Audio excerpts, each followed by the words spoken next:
Hi, it's Kirsten McGoey from Trinity Design in Whitby, Ontario, and we are doing our fifth lesson today, and it is on using masking with our layers, which we just did in the last lesson. So I'm just going to click over to my example here. I'm going to find that same image we've been using in all of our different lessons, because oftentimes you have to do multiple things to an image in order to get it ready for your client.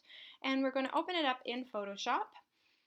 And hopefully Photoshop's going to do, there we go, we're going to get it open, and it's going to open it up full size, so I'm just going to bring it down a little bit. I'm going to click here, and I've got my layers, and the first thing that I'm going to do is I am going to create a new layer by going down here and creating a new layer. The nice thing is if you hover over anything long enough in Photoshop, it'll tell you what it does. And what I want to do is I'm going to go back to this original layer, and I'm going to use my quick selection wand tool, which is the W, as I call it the wand, but it's the quick selection tool and the magic wand tool are both under the shortcut W, and it's going to give you that little circly item that I've got there.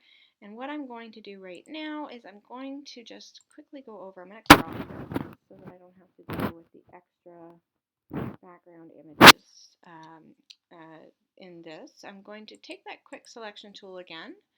Let's go back.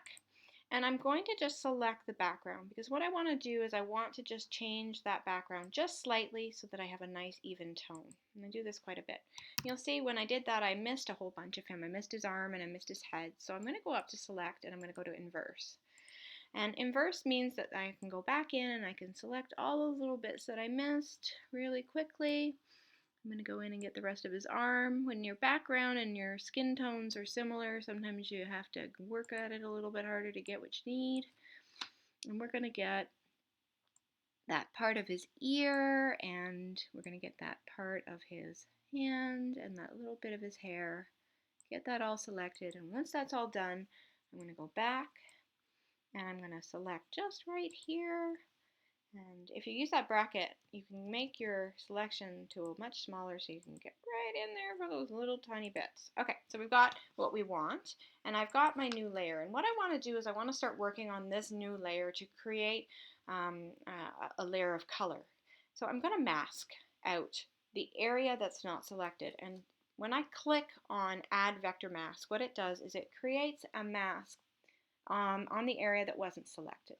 So the area that's not selected was this body right here, and what we're going to do is I'm going to add some color. So I'm going to take the eyedropper tool here, and that's shortcut I, and I'm going to find a selection here of color from that backdrop. Oops, hang on, I got to be on the right layer to do that.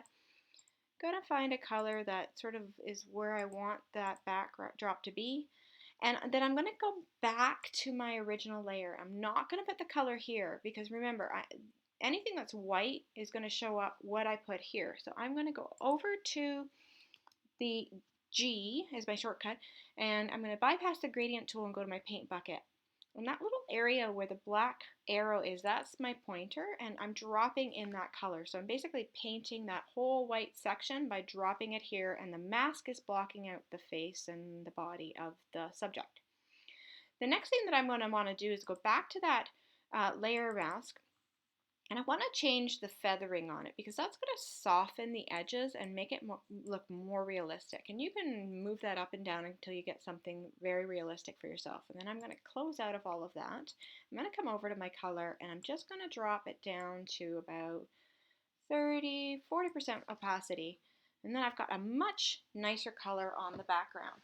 Now, if you still see things coming through and it doesn't feel realistic, you can go back into that layer and you can use your self-healing brush or your patch or any of those sort of tools to maybe do a few touch-ups on the background, and I'll sometimes do that, and sometimes it works and sometimes it doesn't, so you've got to just play around until you get the look that you want. Get rid of anything that you don't want to have there in the background, and then when you come back to this, you can merge those two layers and you're great. If you're still having some issues with banding, which you can sometimes get with darker images, I suggest you go into filter, and let me just go up here, select the color, and then use a little bit of noise. Add a bit of noise to your background and that'll solve your problem. And usually around 7% is great. Okay, and you can add that as many times until you feel like the image looks like it's complete. So that is the way that you can use a layer mask. You can use it the opposite way as well if you wanted to, for example, block out the background and just change some of the parts of the exposure to that. And the other thing you can do when you're in layers is you can there are all these different ways of using the mask. You can play around with them and figure out how it's going to affect your image. But we're not going to get too much into that right now. I just wanted to show you really quickly how to use a layer and add a vector mask to your image to just simplify these really nice portraits and get a nice looking background to your image. So thank you so much for joining me. We always appreciate it when you join us. If you want to follow us and follow us more, please join us at www.trinity.design.ca, or you can email me at trinitydesignkm@gmail.com. Thank you, and remember to capture the experience.